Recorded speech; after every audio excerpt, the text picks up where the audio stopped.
तुम्ही कुठे निघाला? नाही, कुठे नाही. असं बाहेर आलो. मला असं वाटलं की तू बाहेर बसलेला असशील विचार करत.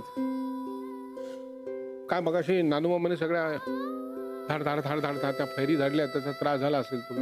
बाबा, स्वतःला समजावत बसलो आणि लक्षात येते की ते किती कठीण आहे.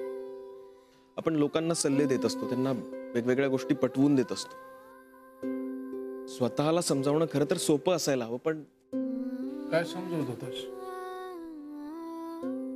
हेच जबाबदारीतून नात्याकडे कसा प्रवास करायचा, नातं नसताना ती जबाबदारी कशी घ्यायची. मी प्रवास असा केला होता एकदा, पण उलटा. नातं ते जबाबदारी असं, म्हणजे नातं होतं म्हणून जबाबदारी घेतली होती. मग जमलं? तुझ्या जन्माच्या आधीची गोष्ट आहे. आप्पा अचानक गेले आणि त्यांचा दवाखाना बंद झाला. दुकान आपलं नुकतंच सुरू झालं होतं, अजून म्हणावं तसं जम बसला नव्हता. घरात थोडीशी आर्थिक चणचण होती. मग मी विचार केला की मोठा मुलगा म्हणून एक जबाबदारी घेऊन त्यातनं काहीतरी मार्ग काढावा. आणि मग ठरवलं की आपलं हे घर आहे पाडायचं, त्याच्या जागी फुले जंगे इमारत उभी करायची. मग जागा विकून ते पैसे येतील, त्यांनी काहीतरी जुळाजुळव. आईला भयंकर राग आला त्याचा, खूप चिडली. म्हणाली काहीही झाले तरी दळव्यांच्या वास्तूला हात लागता कामा नये. आणि त्या रागाच्या तेरमिरीत तिने मला आणि अलकाला जवळजवळ घराबाहेर काढलं. आजही त्याच्या आठवणीने अलका थरथर कापते. बाबा, तुम्ही मला कधीच सांगितलं नाही. मला खरं बरगडलं, यात काही सांगण्यासारखं आहे का? मी माझ्या पद्धतीने काही प्रयत्न केले, पण आईने चांगलाच दणका दिला. आई दळव्यांचा मान अपमान वास्तू याला फार फार जपते. मी अनुभव घेतलाय.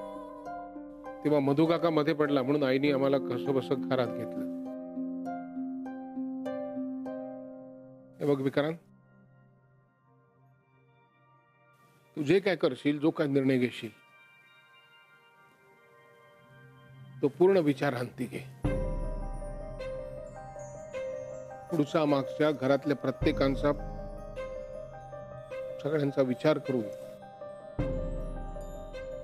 मला इतिहासाची पुनरावृत्ती या घरात व्हायला नकोय.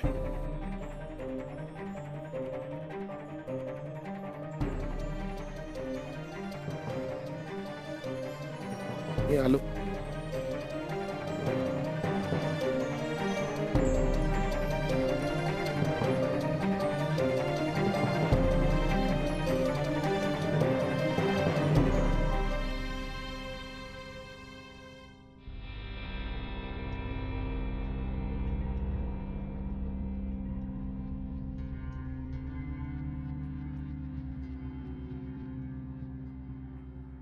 मोना, जरा येतेस का ग? हे एवढं उन्हात वाळत घालूया. मोना. आजी, व्यायाम करायची वेळ नाही माझी. मोना.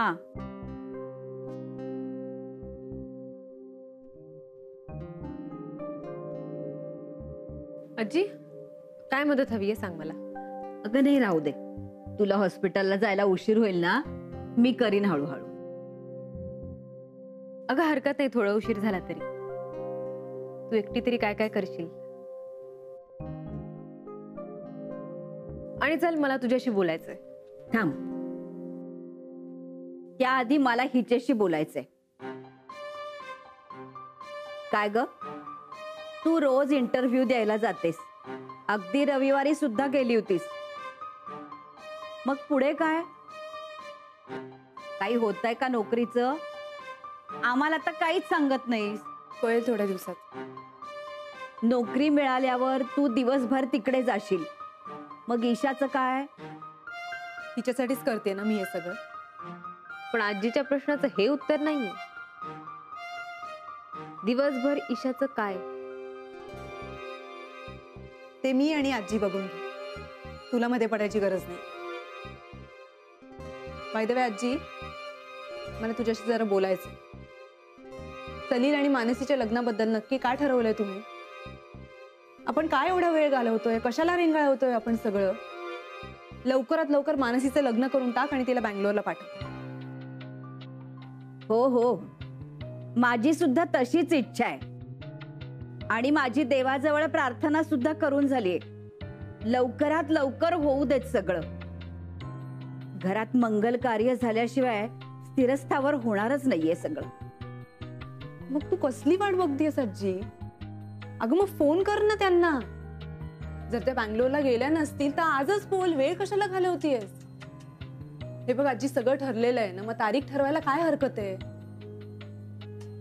मला कळत नाही, तुला इतकी घाई काय ग लग्नाची? बघितलं, मला घाई आहे. पण मी सांगितल्याशिवाय कोणी काहीही ठरवणार नाहीये. प्लीज. झालं, मानसीचा नन्नाचा पाडा सुरू झाला. तुला स्वतःच्या लग्नाच्या बाबतीत जराही उत्साह नाहीये का ग? असं काही नाहीये ग. मग काय आहे? एनिवे, मला वाद घालायचा नाही. आजीला मदत कर, तुला कामाला उशीर होतोय.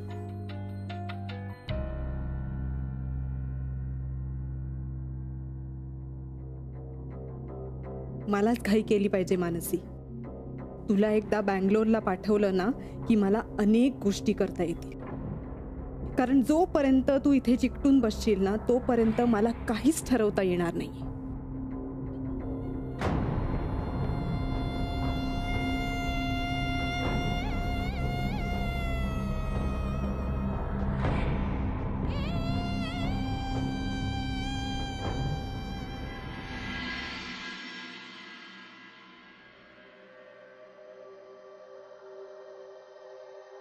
अरे वा, पोहे म्हणजे माझ्या मनात जे काही चक्र सुरू आहे ना त्याचं मूर्त रूप मला इथं दिसतंय समोर.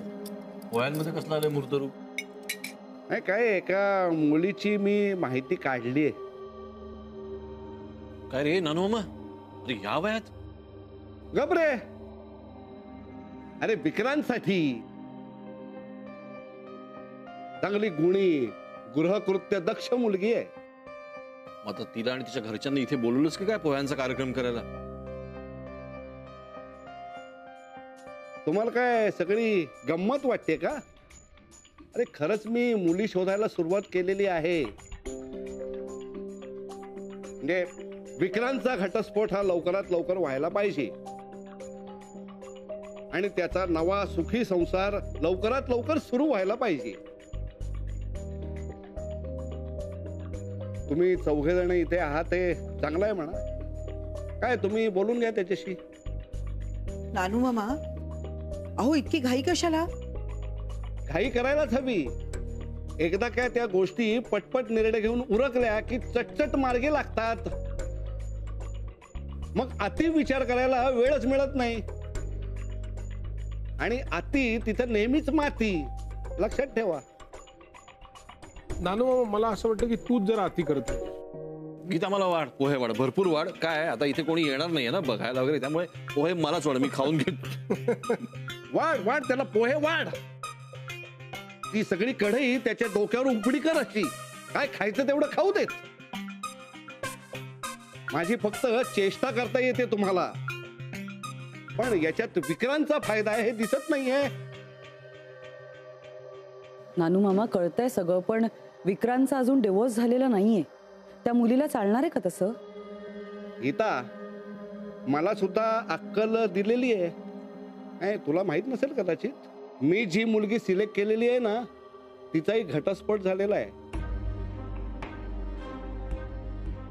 मी सगळं नीट विचार करूनच बोलतोय.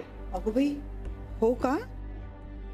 मी काय म्हणते, आपण आईंना बोलूया का? नाही म्हणजे त्या जर का इथे असतील तर याविषयी. बरोबर आहे, म्हणजे आईला विचारल्याशिवाय कसं करणार नाही सगळं आपण? नंतर कोण ओरडा खाणार ना, बाकी काही नाही. नको, माई नको यात. मी सांगतो तेवढं फक्त ऐका. का? त्यांना विचारल्याशिवाय काही नको. मी तर याच्यात नाहीच आहे. नानू मामा, विक्रांत आता हे सगळं करण्याच्या मनस्थितीत आहे असं खरंच वाटतंय का तुला? मनस्थिती वगैरे काही बघायचीच नाहीये. त्यानं तेच केलं. माईला काय वाटेल, आपल्याला काय वाटेल, देशपांड्यांचं काय होईल, हेच म्हणत म्हणत सगळं साचवून ठेवलं. पण कधीतरी बाहेर येतच ना, त्यावेळेला वेळ गेलेली असते. पण मी आता वेळ जाऊ देणार नाहीये, समजलं? आम्हाला समजलंय, पण विक्रांतला समजायला हवं ना. मग कोण बोलतंय त्याच्याशी? लवकरात लवकर सोक्ष मोक्ष लावायला हवा. नाही पण गुड मॉर्निंग. काय झालं? आता तर सगळ्यांचा आवाज येत होता, मी आल्यावर अचानक शांत का झाले?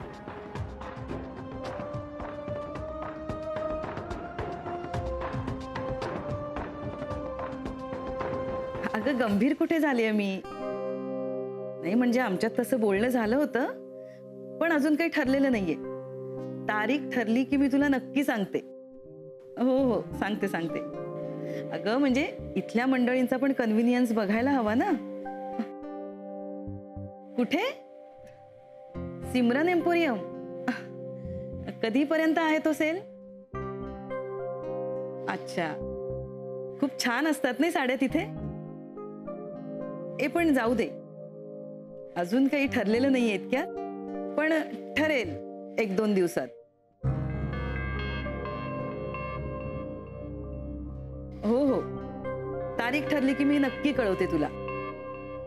हो ग बाई, आपण एकत्रच तयारी सुरू करू. नक्की. हो हो चल ठेवू. बाय. झालं का सँडविच? हो सँडविच झालेलं आहे, खाऊन पहा. घे सँडविच. ते तर आहेच रे, पण आपलं अगदी मस्त सँडविच झालंय दळवी आणि देशपांड्यांच्या मध्ये. आई हे काय बोलतेस तू? परत ते सोड. मावशी काय म्हणाली? तू ऐकलंस की लग्नाची तयारी कधी सुरू करू म्हणून डोकं पिकवले तिने माझं. तिचा तरी काय दोष म्हणा, घरात लग्न आहे म्हटल्यावर सगळ्यांनाच सूत येतो, आणि त्यात तुझं लग्न आहे म्हटल्यावर बघायलाच नको. अजून तारीख का नाही ठरली, तिथे काय करताय तुम्ही, मुलाकडची बाजू आहे तुमची, घाई करा, असे सगळे सल्ले देऊन झाले. इथे मात्र कन्फ्युजनच आहे. तयारीच्या नावाने मात्र बोंबाबोंब. मावशी काय म्हणाली ते सांग. तेच सांगते तुला. अरे वसुधा म्हणत होती तिथले सगळे नातेवाईक म्हणतायत की तूच मुंबईला शिफ्ट झालीस की काय. तुझी सून जर इतकी चांगली आहे तर तिला बँगलोरला का नाही घेऊन येत. आता काय सांगू तिला, इथे माझ्या मुलाला भेटायला तिला वेळ नाहीये तर तिला बँगलोरला काय घेऊन येणार मी. आई पण मला एक कळत नाहीये, हे सगळे नातेवाईक मावशी हे आत्तापासून इतका विचार का करतायत? म्हणजे काय? अरे मानसीचा फोटो मी पाठवला होता फोनवरून. लग्न ठरलंय म्हटल्यावर हे सगळं होणारच. चौकशा होणार, कुरापती काढणं होणार, हे सगळं काही होणार. आणि आपण फक्त लग्न ठरलंय एवढंच सांगितलंय. त्यापुढे काय, साखरपुडा कधी आहे, लग्न कधी आहे, हे काहीच ठरत नाहीये आपलं. आई इथली सगळी परिस्थिती तुला माहिती आहे की नाही? बरोबर आहे, पण नॉर्मली मुलगा आणि मुलगी भेटले की काही भेटीनंतर त्यांच्यातली ओळख वाढते, ते एकमेकांचे मित्र बनतात आणि मग नंतर लग्न करतात. पण तुझ्या बाबतीत तुमच्या भेटीमधून तू मानसीपेक्षा विक्रांतलाच जास्त ओळखायला लागलायस. आई मी मानसीला ओळखलंय. कमाल आहे तुझ्या पेशन्सची. हे बघ, हा तू, ही मानसी आणि मधल्यामध्ये मी. मधल्यामध्ये माझं सुद्धा सँडविच झालंय.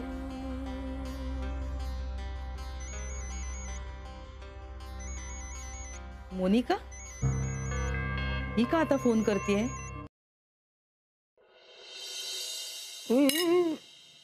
एकदम काय विचारतोस त्याला असं? तुझी प्रोसिजर सुरू आहे ना. मग तेच त्याचेच डिटेल्स हवेत मला. म्हणजे डिवोर्स कधी होऊ शकतो, लवकरात लवकर होऊ शकतो का? नानू मामा 6 महिन्यांचा वेटिंग पिरियड असतो, तेवढा वेळ द्यावाच लागेल आपल्याला. कशाला? आता आपल्याला ती आपल्या घरात नकोच आहे ना, मग थांबायचं कशाला? नानूमामा हे आहे ना, हे सगळं कोर्टात ठरतं, हे आपल्यावर वगैरे काही नसतं. घटस्फोट म्हणजे लग्न नाही, पटकन मुहूर्त बघा, सगळं उरकून द्या, नक्षत्र तिथी जुळली की तसं नसतं.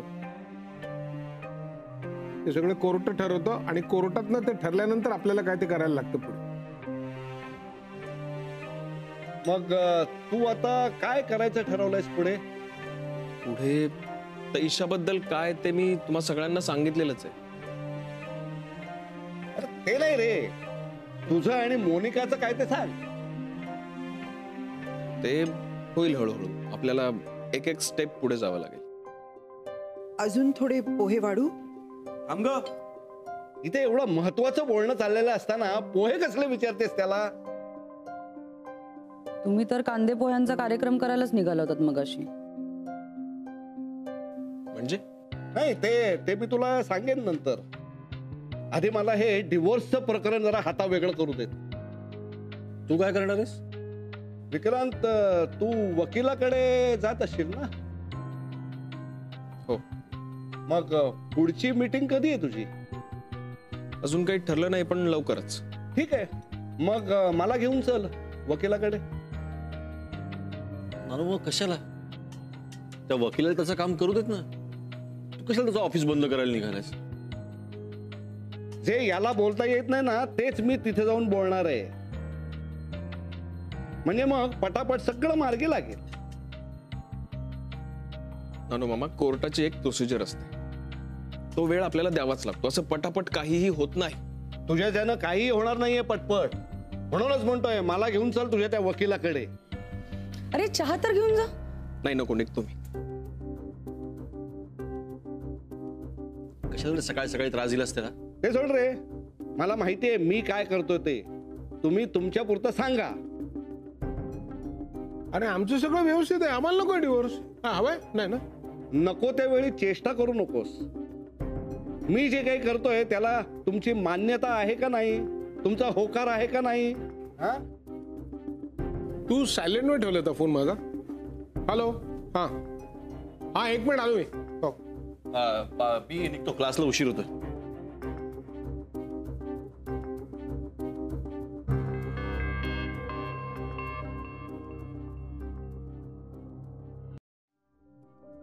आणि आता दोन्हीकडून होकार आलाय म्हटल्यावर गोष्टी पुढे कधी जातील हेच विचार चालू असतील ना तुमच्या मनात. इनफॅक्ट तेवढ्यासाठीच तुम्ही बँगलोरवरून इकडे आला असाल. मला माहितीये काकू तुमच्या मनात काय चाललं असेल आता. कदाचित माझा फोन बघितल्यावर तुम्हाला फार ऑड वाटलं असेल, तुम्हाला फार आश्चर्य वाटलं असेल की ही मला कशाला फोन करते. किंवा तुमच्या मनात हेही आलं असेल की मी हिचा फोन उचलू का नको. नाही नाही, तसं काही नाही काकू. It's absolutely okay. मला नाही वाईट वाटत आहे. मला माहिती आहे तुमचं माझ्याबद्दलचं काय मत आहे, पण प्लीज मानसीबद्दल तसं मत तयार करून घेऊ नका काकू. हे बघा, मी फक्त तिच्यासाठी माझी सगळी लाज सोडून तुम्हाला फोन केला. शेवटी मोठी बहीण आहे ना तिची. खूप प्रेम आहे माझं तिच्यावर. म्हणूनच पुढचा मागचा विचार न करता मी तुम्हाला आता फोन करते. काकू, सलील कसे आहेत? बरं आहे.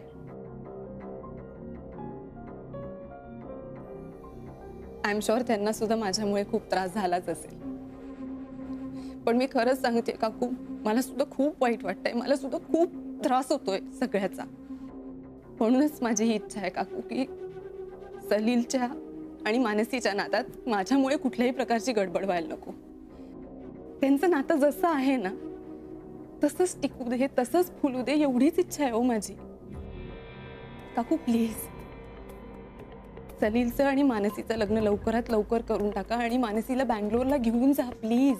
कसं आहे की आमच्या बाजूने अशी घाई करणं बरोबर वाटणार नाही ना, कारण मानसी सुद्धा या सगळ्यात इमोशनली अडकली आहे ना.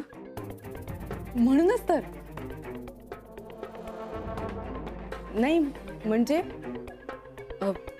दळवीन बरोबरचं जे आमचं नातं आहे ते आम्हाला सुद्धा तोडायचंय.